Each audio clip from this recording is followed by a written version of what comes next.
Vera@dalesdiaries.com, Monday 7 p.m. Dear Irene, I wish I could say you were missed at the Dales Diaries TV rehearsals this morning, but quite honestly, so much else was going on I don't think anyone noticed. Most of the staff, there are only 3, as you know, have gone on strike due to lack of pay. I arrived to find complete mayhem, which, after a weekend at sheep dippers, delivering babies, spreading muck and milking sheep, the poor things were desperate by the time anyone remembered them, was the last thing I needed. Our director Benji had locked himself in the loo, and there were whispers of suicide. Horrified by visions of him drowning himself in the lavatory pan, I dashed to find him. Fortunately, I could still hear sobbing, but I could only entice him out by promising I would spend the rest of the day doing everyone's job for them. I'd already made 42 cups of coffee by the time he stumbled back to the studio, with what looked like sugar all over his nostrils. I've just got home, having drawn up the following programme. We start with me interviewing my son Howard and his partner Anthony about their new arrival and the controversial stir she will cause in Great Shagthorne. Then you perform your congratulatory poem, with backing from the Little Shagthorne Rugby 11 cheerleaders. I know there should be 15, but they've had a lot of injuries. We'll worry about the rest when you get back. If you do. You seem to find your travels in Eastern Europe more fascinating. I almost expect to hear you've got entangled with their notorious mafia. Come to think of it, it'd be fun to interview a gun runner on the programme. Do get their email address if you meet any. Must hurry up to sheep dippers now, where my services are, needless to say, indispensable. Natasha will have to go back to her own home soon. As a surrogate mother, she's not supposed to bond with the baby. Howard and Anthony have been in shock since they got back from the Micklechester show with a first prize rosette and found a baby girl on the kitchen table. As brand new fathers, they don't appear to know one end of the little mite from the other, which is a surprise when you consider how many lambs they've brought up by hand. Perhaps they'll feel more at home if they pop her into a sheepskin baby grow. For goodness sake, let me know when we can expect your services. If you're not back by tomorrow, I'll have to hire someone else to front the cheerleaders. Vera. Irene at thelimesdot.heathergreen.co.uk, Monday, 11 p.m. Dear Vera, got your email, and I'm so sorry not to have been in touch before about our tardiness in returning. My new Whopper phone seems to have had a bug of some sort, and I've been unable to make calls or emails, but my clever son Christopher has sorted everything out now. He's such a dear boy and so astonishingly generous, which is why we're delayed, of course.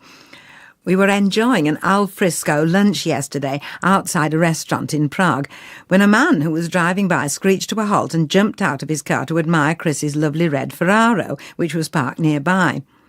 Apparently Ferraros are very hard to come by in Czechoslovakia and its environs, hence the man's excitement, and before I could jump in to restrain my son's generous impulses, he had only gone and swapped cars. Thus, we were driving back rather more sedately than we came, travelling as we are in the man's old Skoda, which has already broken down twice. I honestly wonder how Chris manages to make a profit in his pre-owned vehicle reallocation consultancy if he is such a soft touch, but he seems utterly undaunted by the deal and says he is just happy to have made the man's dreams come true. Anyway, Vera, we are now in Holland waiting for the next ferry, so I should be back for rehearsals tomorrow, albeit rather late. I have, however, written 2 poems attached here, so perhaps you will be kind enough to print them off your end and deliver them appropriately. And do please give Benji my uttermost apologies for any worry caused. Best wishes, Irene. To Howard and Anthony, A Child is Born. A poem by Irene Spencer. Congratulations, Howard. Felicitations, Aunt, for on this day is born to you a surrogate infant. I pray that she is healthy and beautiful and wise, and that you two unpractised dads will heed her little cries. There's the cry she'll make for needing love, and the cry for needing rest, a cry for change my nappy now, And in her case, where's your breast? It's daunting when they first are born and you don't know what they mean, but persevere with patience, dears, and she'll grow up to be a queen. For Natasha, surrogate mother, in memory of services rendered, by Irene Spencer. Natasha, dear, your time has come, and you must leave the stage. You've carried your precious cargo well for what must seem an age. You've had your morning sickness and heartburn and sore back, so it can't seem fair at the end of that for you to get the sack. No, it must be hard to leave her now, but leave her now you must, and believe me, soon your tears will dry, just like your milky bust. So back to normal life for you, and a return to husband Wayne. And remember, for Howard and Anthony, your loss has been their gain. Howie and Ants at sheepshag.com, Tuesday 11 p.m. Dear Irene, I gave your excuses to Benji with your poems, which sent him straight back to the lavatory. Thinking perhaps it was just the overwrought state he's in, I came up to Sheep Dippers after rehearsals and tried them out on Natasha. She burst into tears, rushed to her room, locked the door, and is now refusing to come out or talk to anybody. We've sent for my son-in-law, St. John, as he is usually the only person able to calm the situation, but I fear all is not well at the bothy either. This morning, as I left for work, I heard raised voices and a terrible crash and had to dodge a pot of marmalade as it came flying through the window. Where on earth are you, anyway? I know our transport system is in dire straits, but I've never heard of a ferry from Holland taking longer than 24 hours, unless it's gone down with all hands and not so much as an SOS signal. In case of your continuing absence, we've had to get emergency backup, so I've asked my old friend Yasmin from my sojourn at Farshawe's trailer park to come on the show and do psychic forecasts. I'm going to bunk up here at Sheep Dippers as I'm so tired I can hardly keep my eyes open. Also think I need to be on hand for the baby's night feed. When I arrived, the boys were trying to get milk into her mouth from an eyedropper. Dearest Yasmin, I know I've been out of touch for a while, for which I apologise. Do you still specialise in spells, tarot and psychic counselling? If so, how would you like to come and practice them on my cable TV chat show, The Dale's Diaries? I'm sure you've heard about it. It's been all over the Shagthorn Gazette. We've been puzzling over how to improve our format, and I had a sudden inspiration. Yasmin and her tarot. You're so uncanny with your instant predictions. I'm sure our audience share would go shooting up. Let me know ASAP, as our next show is this Friday. All the best, Vera Small. Wednesday. Irene, don't bother coming back. Yasmin Brown arrived this morning and she is perfect. No fuss about clothes, she always wears the same thing, full Romany costume. She did an absent reading with her tarot cards and said you were surrounded by swords. So wherever you are and whatever you're doing, I'm sure you're enjoying it, Vera. Irene at thelimes.heathergreen.co.uk. Dear Vera and Benji Hartless-Dixon, I am so full of apologia for being away so long that I hardly know where to begin. I have covered half of Europe again since I sent my last comunicado, and I'm afraid my whopper phone has been on the blink once more, so I have been unable to let you know what's been happening. Not that I understand it myself, actually. I really almost fear that Christopher is having some kind of driving frenzy breakdown. He hasn't slept for days, being constantly behind the wheel, and he's certainly not behaving like his usual cheerful self. I keep trying to remind him that his mother has an important job in the media now and simply must get back to Great Shagthorn with all possible speed. Well, I can't fault him on the all possible speed part, I suppose. We practically broke the sound barrier on the autobahns in Germany. But somehow we seem to get no nearer to the heartlands of England, however fast he goes. We were waiting for the ferry in Holland on Monday night, as you know, and praying that the old banger Chris picked up in Prague would survive the rest of the journey home, when Christopher made another new friend, who apparently had always longed for a Skoda exactly like the one we were driving. This man had an Alfalfa Romeo, which Christopher got very excited about, and before he could say, "What is it about men and cars?" they had swapped keys and we were getting into the Alfalfa. Of course, Chris was so excited about this new car that he immediately wanted to set off on a test drive, and as we still had an hour or two before the ferry departed, I did not demur. Unfortunately, I must have dropped off, and when I woke, it was to find that we were almost back in Czechoslovakia. We are now in Prague. I am utterly exhausted, and Chris has just come back to the hotel to tell me that he's swapped the Alfalfa for yet another old Skoda. Honestly, if he's so keen on all this schoolyard swapping, I don't know why he doesn't just stick to Pokemon cards like your dear little granddaughter Sabrina. Goodness knows when we'll get back. This car looks to be in even worse condition than the last one. Needless to say, I don't think there is the remotest chance of my being there in time for the recording of this week's show, so it is just as well you managed to get Yasmin in to take my place for this episode, even though her predilections are so wildly inaccurate. I haven't seen a single sword, let alone been surrounded by them. Just Skodas, Alfalfas and Czechoslovakians. Wearily and penitentiarily yours, Irene. P.S. Do please tell Yasmin for me to break a leg. Vera at dalesdiaries.com Thursday. Dear Irene, Yasmin thanks you but says she does all her prophecies sitting down. She also warned you shouldn't take swords too literally. Knives and forks, perhaps?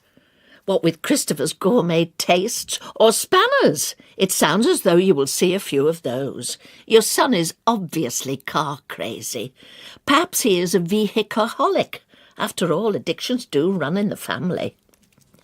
To put your mind at rest, the show is going fine without you. We've cut your poetry slot. Yasmin is doing a spell instead. I hope she's going to demonstrate how to turn £5 notes into 50s. Dale's TV is so poor I've had to raid Sabrina's piggy bank to pay this week's bus fares. Benji is at the hair-tearing stage. The trouble is he's got no stamina. These media types just don't have a balanced diet. In his case, it's far too much sugar. Before we go on air on Friday, I'm going to make everyone a good hearty breakfast. Sheep dippers, sausages with stuffed black pudding and devilled kidneys. It can double as the cookery slot on the programme. Haven't got time to go into the ups and downs of body life at the moment. I'll just say frankly, I'm glad to be out all day. When I got back this evening, my grandchildren were sitting on my doorstep with their bags packed. They wanted to say goodbye before they ran away from home. Hope Christopher's now swapped the Scofer for something more dependable. All for now, dear. Vera. Thursday, 1 a.m. at night. I'm finally on ferry, back in time for tomorrow's recording, hopefully. Best wishes, Irene. Friday, 8:30 a.m. in the morning. Vera, Benji, help! Chris and I are in prison in Hull. Please send criminal solicitor to examine our briefs immediately. Irene.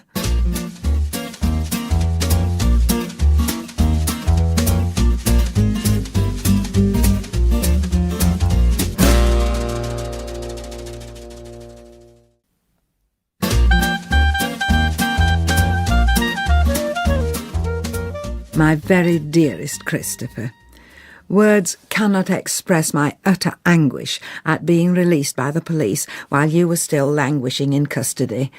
I simply don't understand why they have continued to detain you for so-called alleged car theft when I explained everything to them in my statements about how you had come to innocently swap cars with the gentleman in Prague and the gentleman in Holland and then the other gentleman in Prague. I also explained that the reason we had been zipping about between countries over the last few days was simply because you just loved driving, and not, as they say, because you were part of a ring of international car thieves dealing in stolen English vehicles. What made me most enraged was the sarcastic laughter my statement was greeted with. How dare they suggest that you use me as a dupe to provide you with a cover of respectability as you went about your criminal ways, when all you ever wanted was to be a good and loving son and to make up for all those lonely years when society had decreed that we must be apart. Believe me, I didn't want to leave Hull when you were still imprisoned there, but as the solicitor pointed out, I can be of most help to you now if I keep calm and put all my efforts into trying to get you free. Hence, I have come back to Great Shagthorne and taken up my role again as co-presenter on Dale's TV in order to use the power of the media to prove your innocence. This week's show is going to be almost entirely devoted to you, my darling son. I shall be telling your tale of false accusation in epic poem form and announcing a 24-hour phone line where people can ring up with any information which might help us to get to the bottom of this. And Yasmin, the psychic Romany, will be trying telepathetically to discover the truth behind this sorry tale. I don't know what Vera is planning yet, as she seems to have her hands full with her daughter Karen at the moment, who's taken the birth of her new niece very hard. But then I always warned she would. No young woman could be expected to be over the moon about the fact that her husband had secretly performed with a stranger who had been hired to rent out her feminine accoutrements by said young woman's own brother in order that he and his gay partner may continue the family line. Needless to say, Vera takes Howard's part in all this and has no time for poor Karen. She's a fool where her blessed son is concerned, and in her opinion the boy can never do wrong. However, you have your own troubles at the moment and don't need to be bothered with this. Try not to worry, although it's easier said than done. We'll soon have you out of prison and your innocence established. And though it is true that I had to give you up when you were a little baby, never for one moment, dear, fear that I will ever abandon you again. Your loving mummy, Irene. Kiss, kiss, kiss. Vera@dalesdiaries.com. Dear Irene, Yasmin told me you proposed to hijack the Dales Diaries to campaign against the so-called injustice suffered by your son. She was mortified when she realised I knew nothing of your plans. She may have second sight, but she often can't see what's under her nose. When I mentioned the idea to our director, Benji, he went quite white. Come to think of it, he was white already, or at least his nose was. He'd just come out of the lavatory. Odd for a man to powder his nose. But then we are in the entertainment industry. I'm afraid he doesn't feel the Dale's TV audience is ready for this sort of provocative material, and it might frighten the horses, or in the Dales' case, sheep. Of course I sympathise. What mother wouldn't? I know how hard it is to discover that your child has a mendacious and criminal nature. Goodness knows it took me long enough to accept it about Karen. But face the facts, Irene. It's obvious your son has been up to no good. It can probably be put down to the many years he spent without nurture. How much, really, do you know about his background? Was he in care, for example, or saddled with abusive step-parents? I have no objection to your telling the sorry tale of your having to abandon him, and this life of crime being the result. Even Benji agrees that would be good television. But we really don't have the resources to rival Crime Watch. Sending the solicitor to get you out of prison and study your briefs has already cost more than we had in the kitty. I've had to ask St. John for a loan. The best I can offer is that I persuade Benji to let you make an appeal for funds at the end of the programme. Yours, Vera. P.S. Tasman's just emailed me a funky idea. How about a live link-up with the prison cell and then Chris can tell his own story? Do find out if he's willing. Irene at thelimes.heathergreen.co.uk. Dear Vera, speaking of mendacious and criminal natures, how on earth did you think you could get away with trying to pull the wool over my eyes about what Benji thinks? Do you suppose I do not have my own extremely good relationship with our producer? In fact, it was Benji himself who came to me with the idea of making this episode of Dale's Diaries all about Christopher. He at least seems to believe in my son's innocence. The reason, most probably, that he went white when you spoke to him about it is because he knew you would make a fuss, wanting, as you always do, to be the focus of the limelight. Well, Vera, you have already had your turn with having your son on the programme, and now it's mine. Yes, all right, perhaps Christopher's story of false imprisonment will be more newsworthy than Howard's inability to sire his own child, but that's the way it goes sometimes. I certainly didn't arrange it on purpose. As for the money you say you spent on the solicitor, may I be so bold as to remind you that you do not run the budget? For if you did, you would know that I have already paid back that money in full. Haven't you noticed the money Christopher lavishes on me? Do you really suppose he cannot pay his own way, and that he will not reimburse me every penny? I cannot spend more time on this storm in teacup at the present time, as I'm working on my magnus opus for this week's episode. If you don't want to be party to the theme of this week's programme, perhaps you should take a week off. I'm sure your daughter Karen could do with your full attention just now. Then again, if you cannot bring yourself not to be in the public eye for a week, I suggest you just go your own way and do one of your recipes. I believe a couple of people did write in to say that they liked them. Best wishes, Irene. P.S. Benji and I have already applied to the prison governor for a live link-up and had our request denied, so Tasmin, as per usual, is way behind the times with her funky ideas. P.P.S. Christopher Thorogood is innocent. Vera at dalesdiaries.com. Benji. I've just had the most extraordinary email from Irene, claiming that you and she have entered into a conspiracy behind my back to devote the whole programme to her good-for-nothing son, Christopher. What on earth are you up to? When I suggested you should let her make an appeal after her no-doubt excremental epic poem, you said, if I recall, over my dead body. What changed your mind? Or whom? And what's all this about the legal fee money being repaid? It certainly hasn't made it to my bank account, nor indeed to that of my son-in-law St. John. Answers before tomorrow's rehearsal, please. Vera. Benji at dalestv.com. Vera, for Christ's sake, calm down. After you and I spoke, Irene rang me in floods of tears, threatening to kill herself. Even worse, on the programme. I don't think the Dales can cope with snuff TV, do you? The two of you piss me off so much with your idiotic squabbles, I really don't care anymore. It's making me ill. In fact, so ill I've got to stop and go to the lavatory. Later. Feeling a bit better now. Look, we both know Irene's under a lot of stress at the moment. Why not humour her? Don't forget we're chasing ratings. Audiences are suckers for people in captivity, if the success of Big Brother-type shows are anything to go by. Can't you dream up a recipe for prison gruel or something? Benji.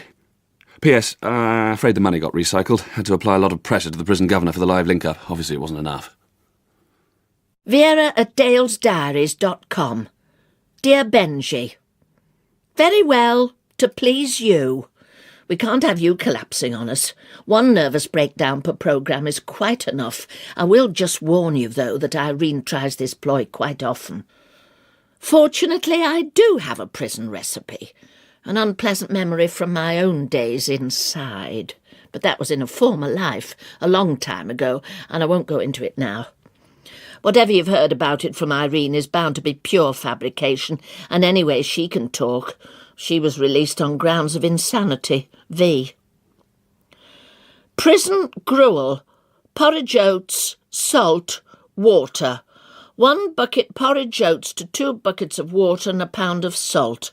Put in a cauldron and heat ferociously. Serve with large lumps in. Irene at thelimes.heathergreen.co.uk. Dear Benji, here as promised is my appeal for information in epic poem form. Have you hired the extra staff to deal with the response yet? Best wishes, Irene.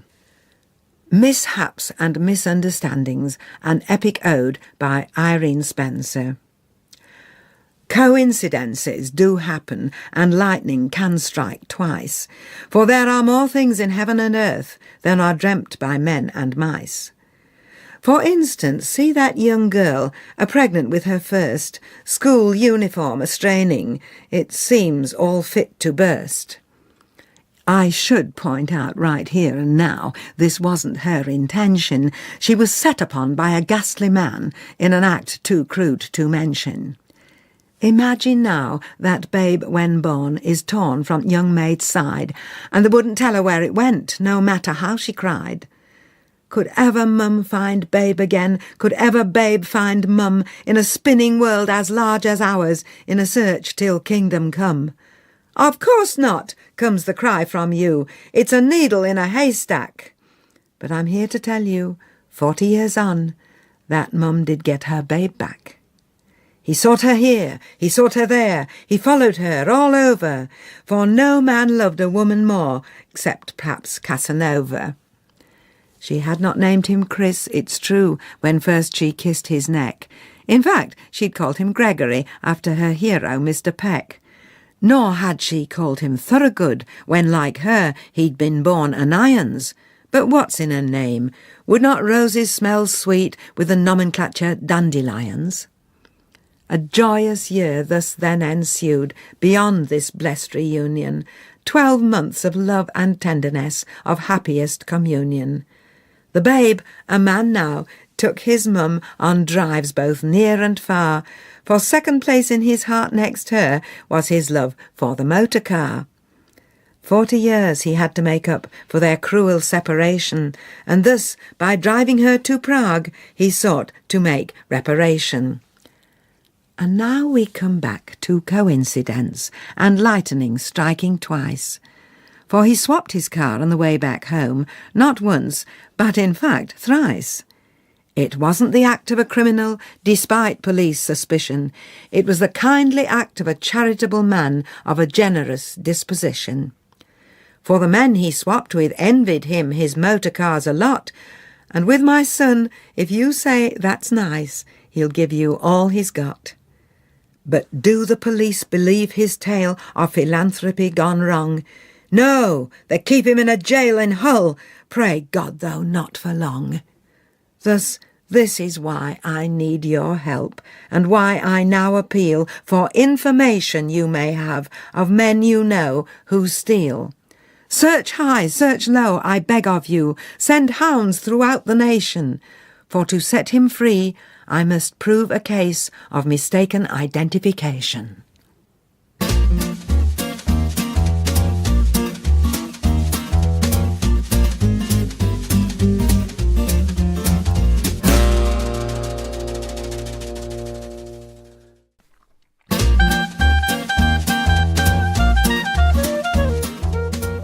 Howie and Ants at sheepshag.com. Mumsy darling, Ants thinks he knows a man who knows a man who knows a man who knows Irene's son Christopher. This chap, a right old tart, by the way, recognised Chris's photo when it flashed onto the screen during Irene's appeal for info and said when she knew him, he was in Pentonville and was known as Clifford the Noy Thompson. Apparently, Cliffy was inside for pirating Norman Wisdom videos. Has he got a heart with mum written on it, tattooed on his left buttock? If so, it's definitely him. Irene moved into Shagthorne's Queen's Hotel yesterday. She told your Dale's TV producer, darling Benji, she'd just got to have her own crisis control centre. Must say it's a relief. I don't want to think what our telephone bill will be. Don't know how she will take this news, so we'll leave it to you to tell her. Meanwhile, where on earth have you been? It's all very well being a 2-star celebrity, but what about the cost to your own family? Mumsy, we need you at Sheep Dippers. It's all gone horribly pear-shaped. Our baby mother, Natasha, is refusing to leave. She says she's changed her mind about giving up the baby. Yesterday, my dear sister Karen descended in a towering rage. Natasha snatched the baby and locked herself in her room, and Karen all but broke the door down. Ants had to restrain her with the sheep-shearing harness. Do please forget about the Dale's diaries for a nanosecond. Your nearest and dearest are feeling very neglected. Howie. Vera at dalesdiaries.com. Dear Irene, is the great Shagthorne Queen's Hotel comfortable? I do hope so, as it's 5-star, and putting you up there has taken what remains of our budget. Amongst the welter of malicious and prank emails, I believe it's called spam. I can't think why. It isn't pink, though it's often slimy. I received in response to your appeal was one from my son Howard. He and his partner Anthony have an acquaintance who swears he can identify your son. I know it's a delicate question, but have you ever seen Christopher in his underpants? V. Irene at queensgreatshag.co.uk. Dear Vera, yes, thank you. I am quite comfortable here at the hotel. Please note temporary new email address. I had to move out of Sheepdipper's shed because of the violent rows which were occurring due to the surrogate baby situation of your son Howard and his partner Anthony. Add to this your daughter Karen's obvious distress about her own husband St. John's part in all this baby-making activity, and I'm sure you will appreciate that staying with Howard at this particular moment in time was quite untenable, particularly given my own current anxieties about getting my son Christopher out of jail. Apropos of Chris, I hardly think it likely that he would know anybody of Howard and Anthony's acquaintance, either in or out of his underpants. However, leads are coming in from elsewhere, thanks to last week's show. Several people have emailed suggesting an uncanny resemblance between Christopher and a Clifford Thompson, who is a known criminal, and I have apprised the solicitor of this for inclusion in Chris's briefs. No time for more now. Too many emails to reply to.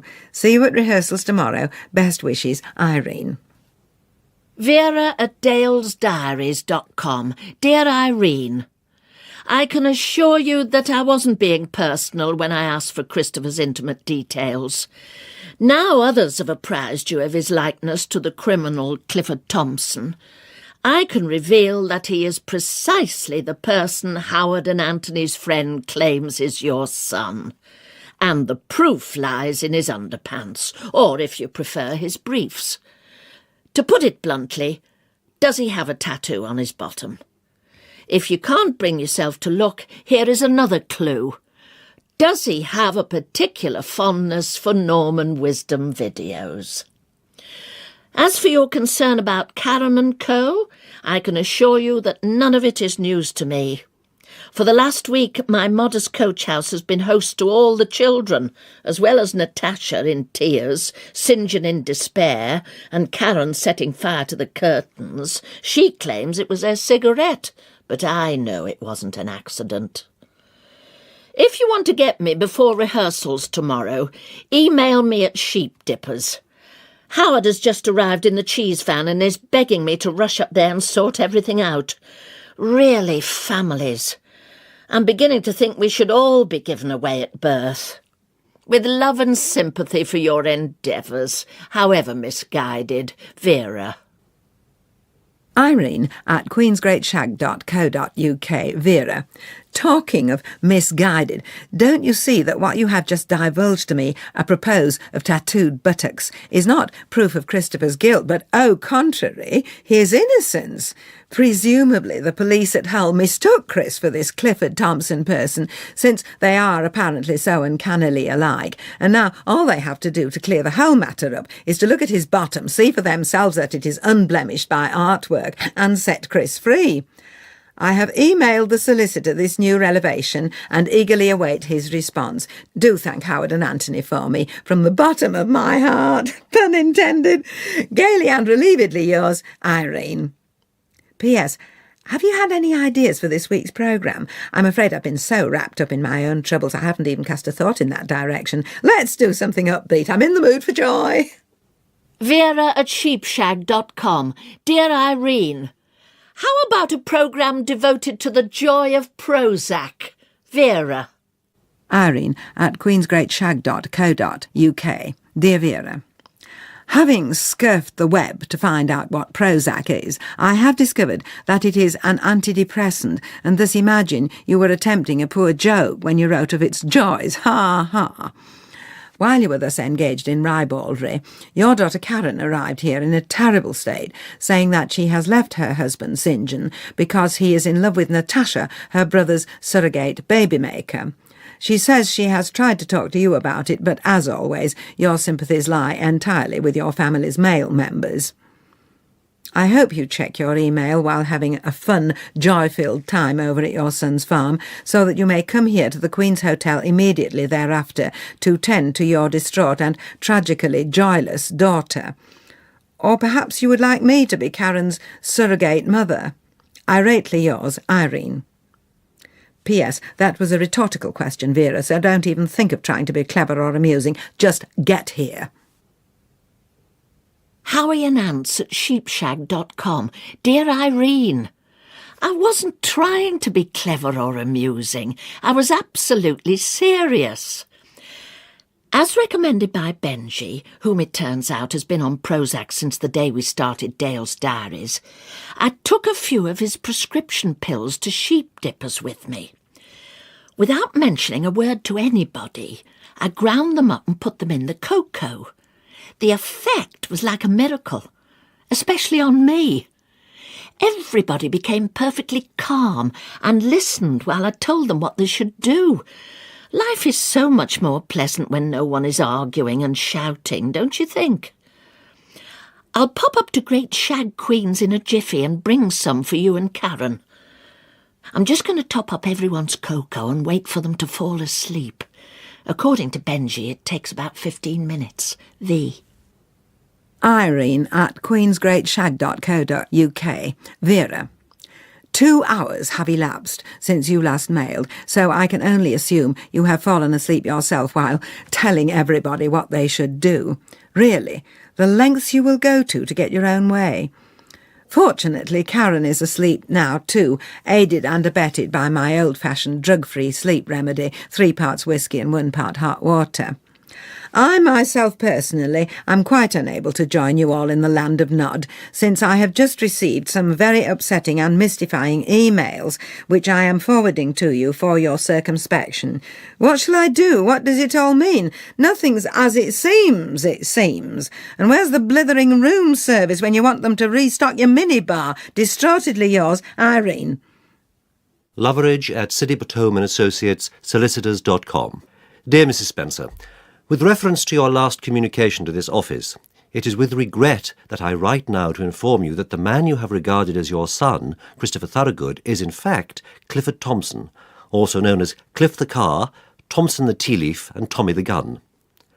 Since you are no longer related to the criminal in question, may I assume that you will no longer be requiring the services of this firm? I await your further instructions. Yours, Malcolm Loveridge. Evie at nuffsaid.co.uk. Dear Mrs. Spencer, I watched your TV programme about my nipper, Cliff. Where'd you get off saying he's yours? 42 weeks I carried that kid, and I got the stretch marks to prove it. Leave us alone. We got enough on as it is. Yvonne Thompson, Mrs. Howie and Ants at sheepshag.com. So sorry, Irene. Dropped off. Odd as I didn't put any pills in my cocoa. There must have been a mix-up as I was refilling Howard's mug. He'd chucked his first lot over Anthony. What a shock these emails are. But I'm afraid it's only what I, as your friend, have been trying to warn you of. Is it possible that Christopher is still your son, as well as all these other nom de plumes? Perhaps Yvonne Thompson has her own reasons for claiming to be his mother. She may be illusional, or the keeper of the swag under her patio. I don't know which is worse, to be the foolish victim of a hoax or the mother of a notoriously murderous criminal. Irene, you may have had a lucky escape. I'm coming to hold your hand, or head if you've emptied the minibar, as soon as I can get a taxi, and in the absence of drink, I shall bring calming medication. According to Benji, it can take a while for it to kick in, so I'll also bring a bottle of Sheep Dipper's Chardonnay. All my love, V. Irene at queensgreatshag.co.uk. Dear Vera. Thanks dropping in with the wine. Lovely. Karen's still out like light. Go and join her. See you rehearsals tomorrow. Big girlfriend, Irene. Irene at queensgreatshag.co.uk. Dear Vera, woke up with terrible headache, now made even worse by attached missive which appeared in my email inbox this AM. What is happening to my life? I seem to have lost one son and gained another, or is it the entire male prison population playing at chain letters with me? Help! Irene. Her Majesty's Prison, Grey Towers. Dear Mother. It feels strange to write that after so long a search for you, and it will be even stranger for you to read it, I imagine, since you currently believe your son to be the Christopher Thorogood who is also known as Clifford Thompson, a.k.a. 100 other aliases. In fact, he shared my cell for a few months when he was last inside, and I foolishly confided in him that I was looking for my lost mother. Now, there's only so much research one can accomplish here in prison, and when it came time for Cliff, or Chris if you prefer, to leave, he offered to follow up my latest lead. I had discovered an Irene Spencer, née an Irons, living in Heathergreen. The rest, as you know, is history. He found you and impersonated me in order to use you as an alibi while he drove stolen cars to Eastern Europe. He's a very incompetent villain, I'm afraid. I will not trouble you further, if you prefer, but please, Mother, may I dare to hope that you will allow me to explain? Your only true son, Christopher Thorogood, BSc, OU, prisoner M354176.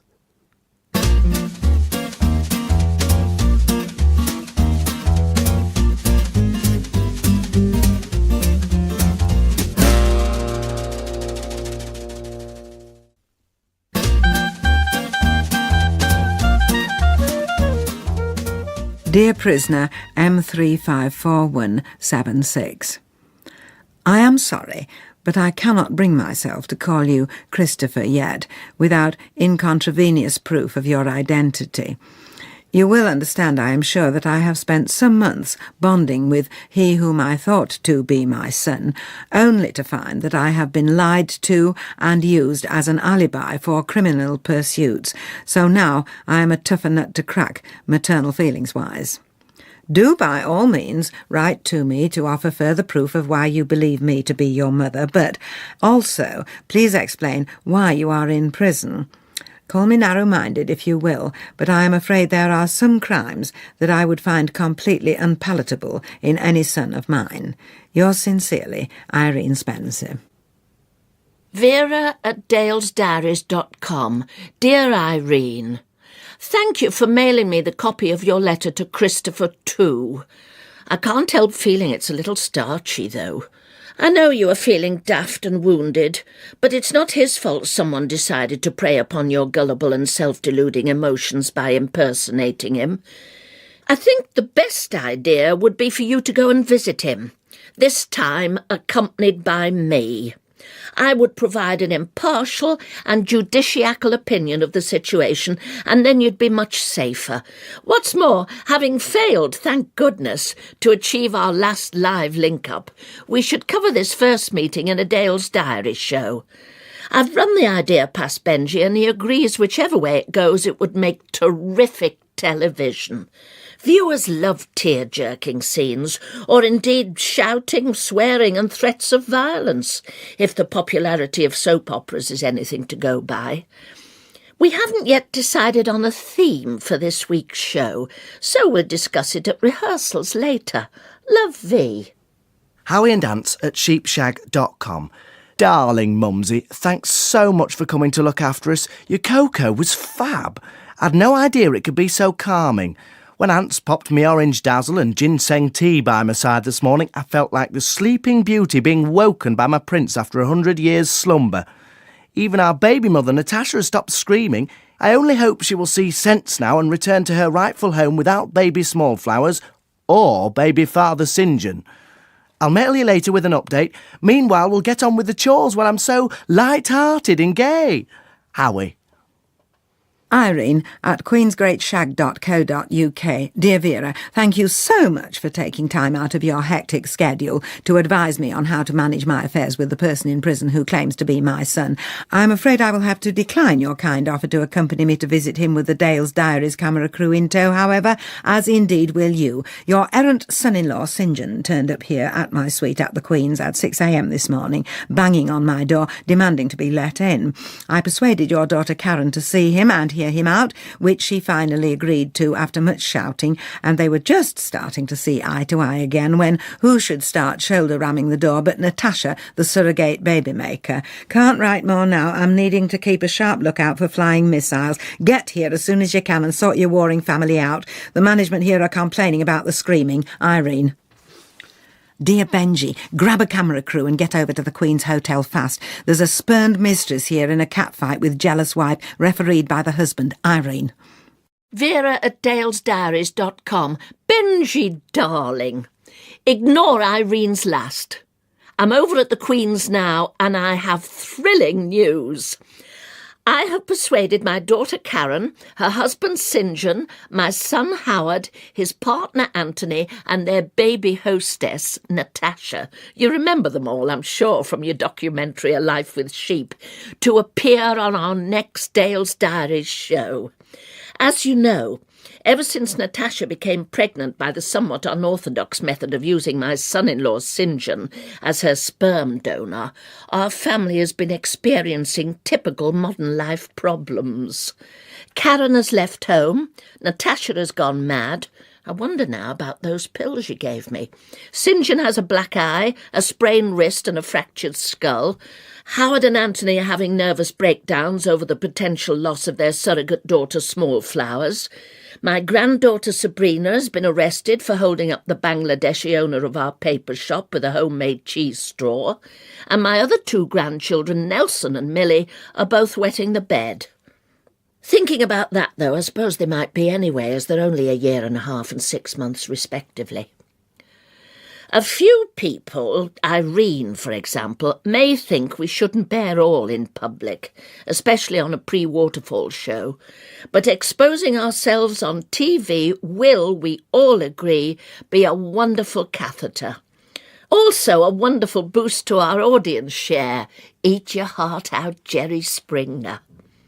I will get the entire family into the studio at 10 a.m. tomorrow, and may the best man, woman or child win. So pleased and excited, Vera. Benji at dalestv.com. Vera, unless we get funds from somewhere immediately, this will be our last show.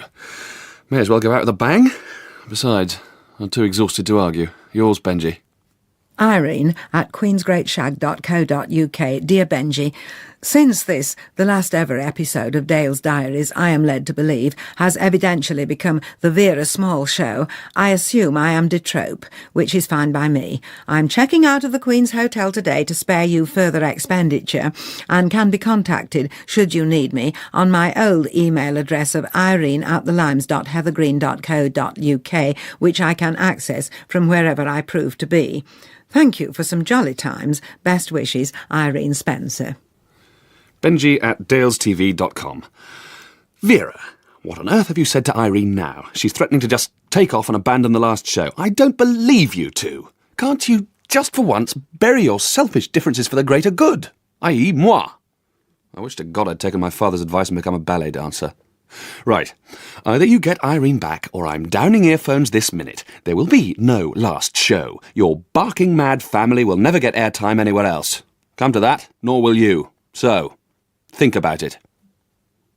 Vera at dalesdiaries.com. Benji, have you been at the sugar again? I think you must be allergic. It's the same problem with my grandson Nelson. He goes potty after a tube of Smarties. Believe me, Irene is just, in your parlance, winding you up. She couldn't bear to miss out on a drama like this one. V. Dearest Irene, I've just received the most disturbing email from Benji. The poor boy is obviously deranged. He seems to think you would abandon old friends and loved ones in their moment of greatest need. You and only you know how indispensable you are both to the show and our well-being in general. There is no way my tragic children and grandchildren could go through the ordeal of trial by TV without the knowledge that you are standing in the wings, metaphoristically speaking, with a comforting smile and hug and an even more comforting glass of alcohol. To say nothing of how bereft I would feel, dear friend, if you were no longer by my side, that is, slightly behind me and to the left, to shoulder the burden of public adulation. I've told Benji not to be a noodle. I worry, you know, about the medication he's on. I hope I know you better than that. But just to put his mind at rest, do be an angel and email him that of course you will be appearing. Your oldest best friend, Vera. Irene at thelimes.heathergreen.co.uk. Dear Vera, picked up your email on the Whopper phone which he who claimed to be my son bought me. I'm currently on a train back to Heather Green, waiting in a siding while some wrong type of leaves are cleared from the track. It was not my intention to abandon old friends in a cruel-hearted way. I was merely missing my home and thinking that you and your family problems could easily fill an hour's television without any help from me. However, since you all evidentially feel that the show cannot go on without me, I shall get off at next stop and do a U-turn. If no return train is available, I will hire a minicab. Warn Benji to have enough cash to pay driver when I arrive and to rebook my suite at the Queen's. Best wishes, Irene. Henry Moore Ward, Micklechester Infirmary, 7 p.m. Dear Irene, just dropped by to leave you some flowers, but the nurse said you were asleep, so I'm penning this quick apology on your hospital notes. I see you're off the critical list, thank goodness. Words can't express how sorry I am, we all are, about the turn events took this morning. Nobody, not even our resident psychic Yasmin, expected Natasha's husband Wayne to turn up out of the blue and come storming into the studio. Apparently, being a night worker, he watches a lot of daytime telly and is a big fan of Dale's Diaries. Unfortunately, Benji, for bona fide marketing reasons, had put out a rather inflammatory trailer, Natasha in her underwear, etc., etc. As Wayne explained later, when he leapt in front of the cameras, grabbed the coffee table and splintered it over your head, he was actually aiming at St. John. In the ensuing scrum, there were quite a few other injuries. Karen sustained a broken nose from Natasha a black eye from Karen, Anthony a kick in the crotch from Howard, and Howard fainted. Poor boy, he never could stand the sight of blood. What a good job St. John had brought along his emergency veterinarian first aid kit. He had some animal tranquilizer he'd prepared earlier, and Benji was the first to avail himself of it. Even I did not escape unharmed. I was so hoarse from shouting over the mayhem, I had to consume an entire packet of good girl doggy cough drops. Thank heavens you were there to witness the scenes, at least until you were knocked out cold. Otherwise I don't think anyone except the viewers would believe me. The good news is our ratings have gone shooting up, and as a result several people have come forward offering financial rescue packages. Edward Blunt, remember him, our chicken farmer suitor, is willing to plough in seed cash, I hope that doesn't mean bird seed, in return for Blunt Farm's product placement. Benji is doubtful, saying it's morally wrong to accept money from dubious sources. But I can't see the harm if it just means using his chickens and eggs. None of my recipes specify they can't be genetically modified. Get well very soon, my dear. As you say, we can't do without you. Vera, kiss, kiss. Henry Moore Ward, etc. Dear Vera, woke up a couple of hours ago thinking I was in a greenhouse. The nurse tells me that all the flowers are from you, as if I needed telling. For a person named Small, you have always been one for the large gesture. Anyway, thank you for the thought. I think, though, that the lesson to be learned from all this is that in future, once I make my mind up to do something, I shall do it, despite any exaltations from you to the contrary. I don't know why, but I had a definite feeling in my waters that something awful might happen to me if I stayed in Great Shagthorne. I have to agree with Benji about not wanting to get involved with Edward Blunt again. He is a person of dubious character, and personally I wouldn't trust one of his cocks as far as I could throw it, which isn't far at the moment, what with the lesions in my neck. Honestly, as if I hadn't had enough family reunions for one day. I take it I have you to thank for alerting prisoner M354176, also known as Christopher Thorogood, or he who thinks he is my son, to my current condition. The hospital social worker has just been to see me and told me that the criminal in question has got a temporary compassionate discharge and is heading this way. Yours in agony and in terror, Irene.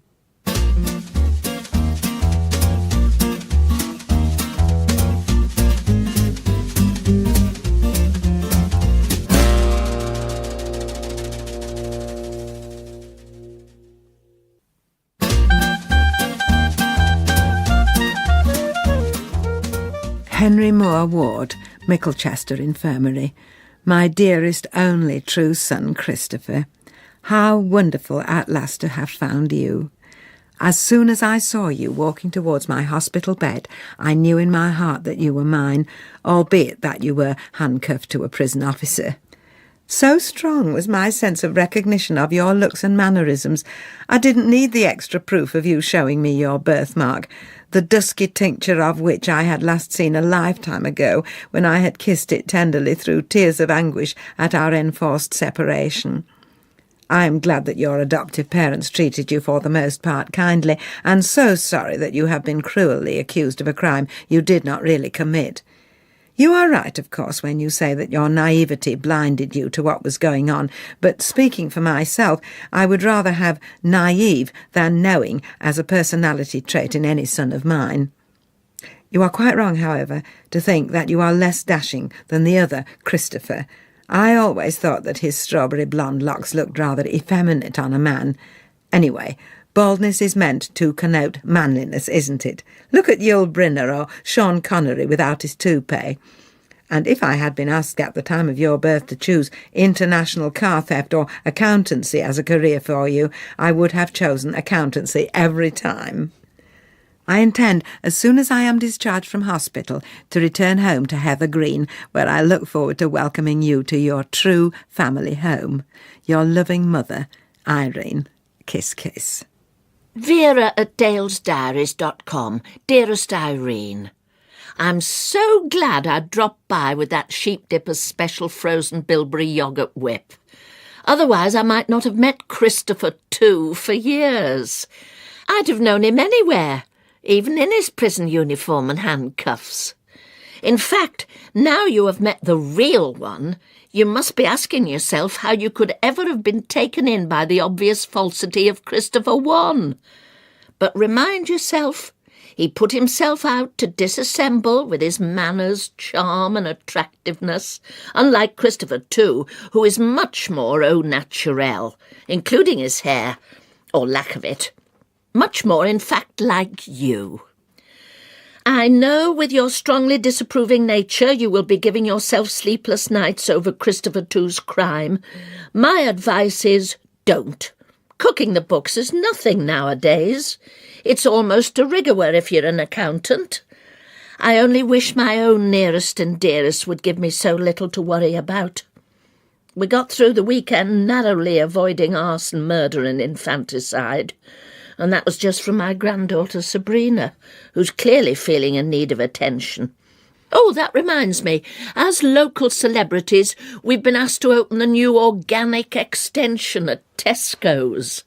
I've explained that you are feeling the need to be ordinary at the moment, so they've begged me to do it alone.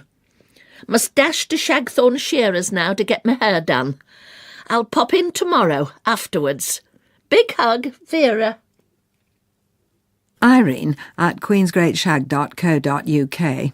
Dear Vera, I'm sorry that you were so obviously put out by my surprise appearance at the organic celebrity opening at the supermarket. Doubly so, since I had thought that you would be pleased to see me back on my feet so soon after being attacked by a member of your extended family. Your fears that I would frighten away the shoppers with my neck brace and facial lesions were entirely unfounded, judging by all the autographs I was asked to give, and I don't know if you've seen today's Shagthorne Gazette yet, but as the front page headline is, "The show must go on, TV star bravely battles bruises to be with her fans," I rather imagine that the bulk of Great Shagthorne's population was happy to see me make the effort to fulfil my obligations, even if you weren't. I have come back to the Queen's Hotel to pack my bags and rest for the night before returning home to Heather Green, but I'm wondering what to do with the things your daughter Karen has left in my room. Elton, the hotel manager, tells me that she left this morning with a man and they haven't seen her since. Any clues up your end? Before closing, I must correct you on a couple of points. My son Christopher did not knowingly cook the books. He merely signed chits for various items purchased by his firm without being, in retrospection, absolutely 101% sure what they were and if said items actually existed.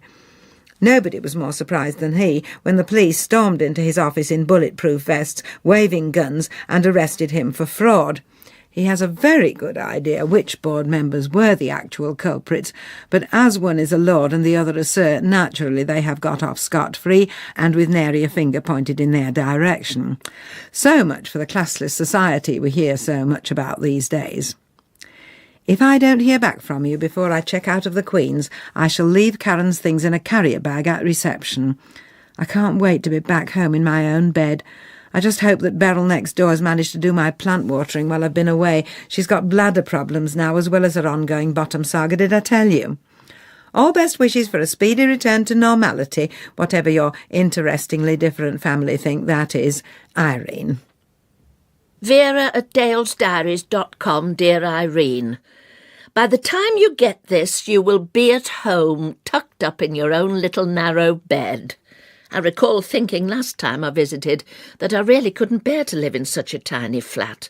There's really no room to swing a cat, so it's just as well you haven't got one of those for Beryl next door to water. Talking of which, did you give her my condolences on her other watering problems? She seemed such a nice woman when I met her, but then I've never had to deal face to face with her bottom. I hope you found everything as you left it, which is so reassuring when for a brief span one has been inhabiting another world, i.e. that of a busy and thoroughly fulfilled person. Speaking for myself, I've been inundated with requests for further appearances since the spread in the Shagthorne Gazette. There were some lovely snaps of me on pages 3, 4, 5, 6 and 7. There was one of you, and I don't think the neck brace and facial scars were too unbecoming. Thank you for packing up Karen's things, which St. John has now collected. The man with whom Karen left was, it turns out, Natasha's husband, Wayne. Needless to say, St. John and Natasha are both devastated. Of course, as the abandoned partners, it's hardly surprising that Karen and Wayne bonded, though I have an idea that Wayne's strapping good looks and blonde ponytail had something to do with it. I fear Karen will never change. We have not yet been apprised of their whereabouts or intentions. In the meantime, I must get on and cook supper right now. Sabrina will be home from school any minute, and I've got Nelson and his playpen, Millie and her bouncer, and small flowers in her crib to attend to. I'll worry about the so-called grown-ups later. Do keep me up to date on life in Heather Green. It'll be a relief to hear of the dull old day-to-day routines. All for now, dear Vera. Irene at thelimes.heathergreen.co.uk. Vera! I imagine your phone line is busy because you are putting the police on full alert, but don't bother. I had just finished unpacking my cases when Sabrina turned up, having hitchhiked here all on her own. She says that her mother has abandoned her and that her Granny Small is too busy with other people's children, by which, I gather, she means her half-brother Nelson, her half-sister Little Millie, and her half-stepsister stroke surrogate cousin Small Flowers, so she's come to live with Granny Spencer. What do you want me to do? Obviously, she can stay here for a while, but as you rather pointedly said in your last, my flat is on the compact side, so I think I shall have to decline her kind offer to adopt me. Got to go. Sabrina's calling for her cocoa. Irene. Vera@dalesdiaries.com. Dear Irene, thank you for letting me know you have got Sabrina. To be honest, I didn't know she'd gone. She often threatens to run away when things get too much for her, but this is the first time she's actually done it. I imagine it's to do with the trouble she is in at home. I was indeed on the phone to the police. Apparently a gang from Sabrina's school have been running what the CID man calls a credit card scam, and they suspect Sabrina of being the ringleader. So, Irene, it looks as though you are harbouring yet another criminal. At this rate, we will soon both be visiting relatives detained at Her Majesty's pleasure. I'll drive up and collect her tomorrow. Yours emotionally drained, V. Irene at thelimes.heathergreen.co.uk. Dear Vera, tomorrow has come and gone with neither sight nor sound of you, which has only confirmed poor little Sabrina's opinion that nobody cares. Well, really, what next? I paused there to investigate the frantic sounds of disturbance from my back passage, expecting it to be you turning up late, only to discover it was Karen. She had no idea Sabrina was here. She just couldn't think where else to go when Wayne dumped her on the side of the motorway while they were having a row. Will you and St. John please come here at once and sort this sorry mess out? As fond as I am of your family, my own son Christopher has written to me with his imminent release date from prison, and I need the space. Best wishes, Irene. Vera@dalesdiaries.com. Dear Irene, sorry, more trouble with baby mother Natasha. St. John had to drag her to the veterinary surgery and apply his famous gaffer tape. The fuss she was making, screaming it was all his fault she'd lost Wayne. I said he should put another piece over her mouth. Really, I'm at the end of my tether. We'll definitely be there by tea time, V. Vera@dalesdiaries.com. Dearest Irene, frightful journey back to the bothy. Karen shouting, Sabrina crying, St. John swerving all over the road. We arrived to find Natasha had left with Wayne. After dumping Karen, he'd driven straight back to collect his estranged wife. She'd scrawled a note saying she never wanted to see any of us again. She and Wayne are going to try for their own baby, and she gives up all rights to Small Flowers. Howard and Anthony are so relieved. I suggested at once they employ a full-time nanny. That way the other grandchildren will get my full attention. D.I. Moulton, the CID man, thinks, in view of the home circumstances, Sabrina will get away with a caution. I must say, though, her credit card activity has given me a great idea on how to revive the Dales Diaries. Nothing illegal, of course. We all celebrated with Sheep Dipper's Chardonnay, and I noticed, after the third bottle, Karen and St. John disappeared, holding hands. So, all's well that ends well, as the bard said. We shall just have to see, won't we? Love as always, Vera. Irene at thelimes.heathergreen.co.uk. Dear Vera, astonishing news! Not only is Chris being released sooner than expected, but he has also just informed me that he is married with 2 children. I'm a granny and a mother-in-law again, in one fell swoop. He's invited me to join them at their home next weekend for his coming-out party and has very sweetly extended the invitation to you too, as my friend. Do, please, try to behave yourself, if that isn't too much to ask. See you there, your happy friend, Irene.